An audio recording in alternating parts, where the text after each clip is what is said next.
In the final months of World War II, when entire divisions moved cautiously through ruined cities, there were rare moments when a single soldier changed the course of events in a way that seemed almost impossible. This is one of those moments. The war had already consumed millions of lives. Cities were reduced to rubble. Supply lines were fragile, and every street corner could hide an ambush. Victory was no longer about bold charges, but careful, calculated advances. And yet, in the middle of this chaos, some individuals operated far beyond what anyone would expect. One such soldier was Leo Major, a Canadian infantryman whose story reads less like a military report and more like legend, except that every part of it is documented. Before the event that made him famous, Major had already proven himself in battle. During the invasion of Normandy, he captured an armored vehicle single-handedly. Later, he lost the sight in one eye due to a grenade explosion. Most soldiers would have been evacuated and discharged. Major refused. He simply adjusted and continued fighting, even serving as a sniper with only one functioning eye. By April 1945, Allied forces were pushing into the Netherlands. The city of Zwolle remained under German control. Intelligence was limited, and sending in a full assault risked heavy civilian casualties. The plan was simple but dangerous. Send a small reconnaissance patrol into the city at night to gather information. Major volunteered. He entered Zwolle under the cover of darkness with another soldier. The streets were silent, tense, and unpredictable. Every shadow could conceal an enemy patrol. Not long after entering the city, his partner was killed in an encounter with German troops. At that point, most missions would have been aborted. One man alone in an occupied city at night with no support, continuing would seem suicidal. But Major made a decision that would define his legacy. Instead of retreating, he chose to stay and to create the illusion that a much larger force was already attacking the city. He began moving through Zwolle alone, using speed, noise, and confusion as his weapons. He threw grenades in different locations, fired his weapon from multiple positions, and made sure the Germans could never pinpoint how many attackers there were. Each explosion echoed through the empty streets, amplifying the illusion. At one point, he captured a group of German soldiers. Rather than simply detain them, he did something unexpected. He marched them back toward their own command structure and released them with a warning. A large Canadian force was entering the city and resistance would be pointless. It was psychological warfare at its most daring. Major continued this pattern for hours. He attacked small groups, avoided larger concentrations, and kept moving. Every action reinforced the same message. The Allies were already here, and in overwhelming numbers. German forces, already exhausted and unsure of their situation, began to panic. Communication broke down. Units started withdrawing to avoid being surrounded by what they believed to be a full-scale assault. By the time dawn approached, something extraordinary had happened. The city of Zwolle had effectively been abandoned by German forces, not by an army, but by a single soldier. When Canadian troops entered the city later, they found it largely cleared of enemy resistance. Civilians emerged cautiously, realizing that liberation had come without the destruction they had feared. For his actions, Leo Major was awarded the Distinguished Conduct Medal, but even that recognition barely captures the scale of what he accomplished. He didn't just fight, he reshaped the battlefield using deception, courage, and an almost unbelievable level of initiative. And yet, what makes his story even more remarkable is that this was not an isolated incident in his life. It was simply the most famous example of a pattern, acting independently, making decisions under extreme pressure, and achieving results far beyond what anyone expected from a single individual. Stories like this challenge how we usually think about war. We imagine massive operations, coordinated strategies, and overwhelming force, and those were certainly decisive. But sometimes history turns on something much smaller, a moment, a decision, a single person refusing to step back. In a war defined by scale, Leo Major proved that one determined individual could still tip the balance, not just through strength, but through bold thinking and the willingness to act when no one else would. And his story is only the beginning.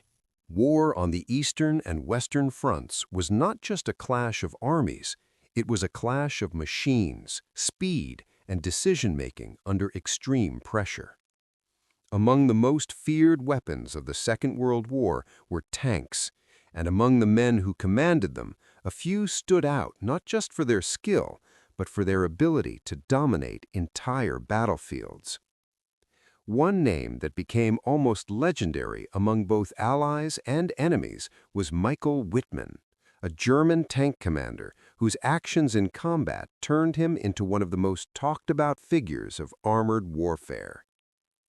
By 1944, the war had shifted dramatically. Allied forces had landed in Normandy and were pushing inland, attempting to break through German defenses. The fighting was chaotic, with narrow roads, hedgerows, and limited visibility, turning every engagement into a deadly ambush. Tanks were no longer just support units. They were often the deciding factor in whether a position held or collapsed. Wittmann commanded a Tiger I tank, one of the most powerful armored vehicles of the war. It had thick armor, a devastating 88mm gun, and the ability to destroy enemy tanks from long distances. But even the best machine depended on the man commanding it. In the confusion of battle, decisions had to be made in seconds, often with incomplete information. On June 13, 1944, near the town of Villers-Bocage in France, Wittmann would make a decision that would define his reputation. British forces had advanced into the area, believing they had found a gap in German defenses. Their columns stretched along the road, tanks, armored vehicles, and transport units moving forward with relative confidence. But they had unknowingly exposed their flank. Wittmann, positioned nearby with only a small number of tanks, recognized the opportunity. Instead of waiting for reinforcements or following a cautious plan, he chose immediate action. He drove straight into the British column. What followed was a rapid and devastating assault. Moving at close range, Wittmann used surprise as his greatest weapon. British vehicles, caught off guard and unable to quickly reposition, became easy targets. One by one, tanks and armored cars were destroyed before they could effectively respond. The narrow roads worked against the British. Vehicles were packed tightly, making it difficult to maneuver or retreat. Wittmann advanced through the column, firing with precision, creating confusion and panic. Some crews abandoned their vehicles, others attempted to fight back, but the situation had already spiraled out of control. Within a short period, a significant portion of the British force had been neutralized. What made this action so striking was not just the number of vehicles destroyed, but the speed and decisiveness of the attack. Wittmann had taken a high-risk approach, charging into a superior force without waiting for support. If the British had reacted faster or coordinated effectively, the outcome could have been very different. But in that moment, hesitation was more dangerous than aggression, and Wittmann understood that. Tank warfare in World War II was not only about firepower, it was about positioning, awareness, and timing. A commander had to read the battlefield like a constantly shifting puzzle. One wrong move could mean destruction. One bold move could change everything. Michael Wittmann demonstrated how a single commander, using speed and surprise, could disrupt an entire formation. His actions at Villers-Bocage became a case study in armored warfare, studied, debated, and remembered long after the battle ended. However, his story also reflects the larger reality of the war. Even the most skilled individuals were part of a much bigger conflict, one that continued to evolve with each passing month. Technology improved, tactics adapted, and the margin for error became smaller and smaller. Wittmann would continue to fight, but like many soldiers of the war, his fate was ultimately tied to the larger forces at play. In August 1944, his tank was destroyed during combat in Normandy, bringing an end to his battlefield career. His legacy, however, remains complex. To some, he's remembered as a master of tank warfare, a commander who understood how to use his vehicle to maximum effect. To others, his story is inseparable from the regime he fought for, a reminder that skill and courage can exist even within the most controversial contexts of history. What cannot be denied is the impact of his actions in moments like Witold Pilecki, moments where speed, instinct, and bold decision-making turned the tide in seconds. In a war dominated by massive operations and long campaigns, Michael Wittmann showed that sometimes the outcome of a battle could hinge on a single commander choosing to act without hesitation. And just like the lone soldiers who fought in silence behind enemy lines, the battlefield had its own kind of one-man army, hidden behind steel armor, moving at full speed, and striking before anyone could react. War is often remembered through battles, explosions, and advancing armies. But some of its most important stories unfolded in silence, hidden behind enemy lines, where survival depended not on firepower, but on patience, intelligence, and an unbreakable will. In occupied Europe, resistance did not always mean taking up arms in open combat. Sometimes it meant choosing to walk directly into the heart of danger, knowing there might be no way out. One of the most extraordinary examples of this kind of courage is the story of Witold Pilecki, a Polish officer who made a decision almost impossible to comprehend. In 1940, Nazi Germany had established a growing network of concentration camps across occupied territories. Among them was Auschwitz, a name that would later become one of the most infamous symbols of the war. At the time, however, much of what was happening inside remained unknown to the outside world. Information was scarce, fragmented, and often dismissed as rumor. Pilecki believed that the only way to understand the truth was to see it from the inside. So he did something no one had ever attempted before. He deliberately allowed himself to be captured. During a roundup in Warsaw, Witold Pilecki joined a group of civilians being arrested. He carried false identification and concealed his true identity as a resistance member. His goal was clear, but the risk was absolute. Entering Auschwitz, for most people, was a one-way journey. Inside the camp, conditions were beyond brutal. Prisoners faced starvation, forced labor, disease, and constant violence. Survival itself was uncertain, let alone organizing any form of resistance. But Pilecki had not come to survive, he had come to act. Over time, he began building a secret network among the prisoners. Trust had to be earned carefully. A single betrayal could mean execution for everyone involved. Communication was limited and surveillance was constant, yet slowly, quietly, a resistance structure began to form.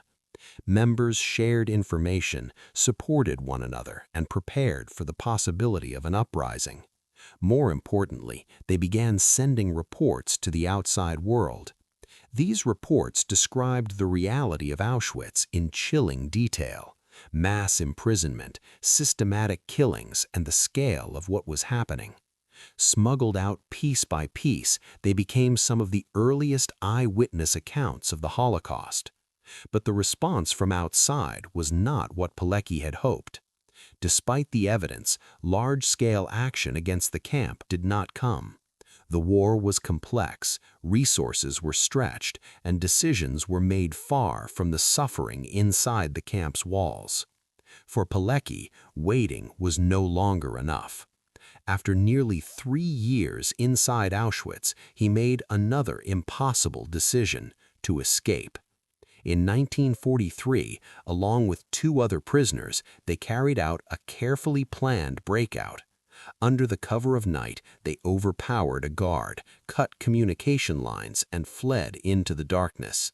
The risk was enormous. If caught, the consequences would have been immediate and brutal. But they succeeded. Once free, Witold Pilecki compiled detailed reports of everything he had witnessed. These accounts provided undeniable evidence of the atrocities being committed and stand today as some of the most important historical documents from that period. And even after all of this, his fight was not over. He continued to serve in the resistance, taking part in the Warsaw Uprising and ongoing efforts against occupying forces.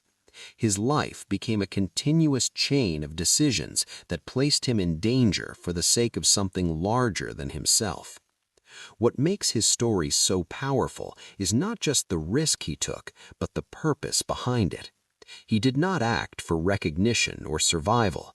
He acted to reveal the truth, knowing that the truth itself could change the course of history. Witold Pilecki represents a different kind of soldier. Not one defined by weapons or battlefield victories, but by resilience, intelligence, and moral courage under conditions designed to break the human spirit. His mission was not measured in territory gained or enemies defeated, but in information delivered and lives remembered.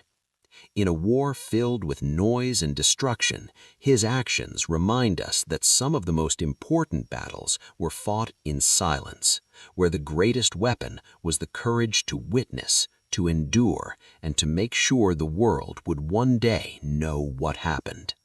War has a way of forcing people into roles they never expected, but every so often it produces figures so unusual, so completely outside the norm, that their stories feel almost unreal, even when they are entirely true. In the chaos of World War II, where strategy and discipline defined survival, there were individuals who seemed to follow their own rules entirely. One of them was Jack Churchill, a British officer whose approach to modern warfare looked like something pulled from another century. While most soldiers carried standard-issue rifles and grenades, Churchill went into battle with a longbow, a set of bagpipes, and a Scottish broadsword. It wasn't for show. He believed in what he carried, and more importantly, he knew how to use it. At a time when warfare had become mechanized and impersonal, Churchill stood out immediately. Before engagements, he would sometimes play the bagpipes, the sound cutting through the tension of the battlefield. Then, as the moment came, he would charge forward, often leading from the front, sword in hand. During one operation in France in 1940, he reportedly used his longbow to take down an enemy soldier, making him one of the very few soldiers in modern history to achieve such a feat in combat. It wasn't just symbolic, it was effective, unexpected, and deeply unsettling for those facing him. But Churchill was more than just unconventional. He was fearless to a level that bordered on unbelievable. In one instance, during a commando raid, he led his unit through intense enemy fire, maintaining momentum when hesitation could have meant failure. His confidence had a psychological effect, not just on the enemy, but on his own men.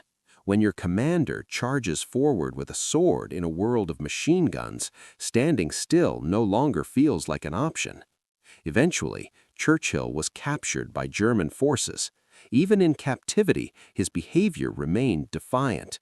He attempted escape multiple times, refusing to accept imprisonment as the end of his role in the war. His story alone would be enough to stand out in history. But World War II had another figure who redefined what it meant to be a soldier, and this one wasn't even human.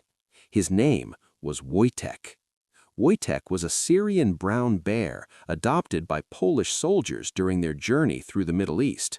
What began as a small cub being cared for by troops quickly became something much more. Raised alongside the soldiers, he mimicked their behavior, walking upright, playing with them, and even learning to follow basic commands. As the unit moved across different fronts, Wojtek stayed with them. They became part of their daily life, a source of morale in a war that often offered very little comfort. But during the Battle of Monte Cassino, his role took an unexpected turn. The fighting there was intense. Allied forces were attempting to break through heavily defended German positions in Italy. Supplies needed to be moved quickly under dangerous conditions, and every available hand mattered. Wojtek helped carry ammunition. Crates of artillery shells, normally requiring multiple men, were lifted and transported by the bear across the battlefield. He didn't panic under fire. He didn't hesitate. He simply did what he had seen the soldiers do, again and again. His contribution was so significant that he was officially enlisted as a soldier, given a rank, and listed as part of the unit's strength. It wasn't just symbolic. It was recognition of his role in the operation. The image of a bear carrying ammunition through a war zone sounds almost impossible, yet it happened, and it became one of the most unique stories of the entire conflict.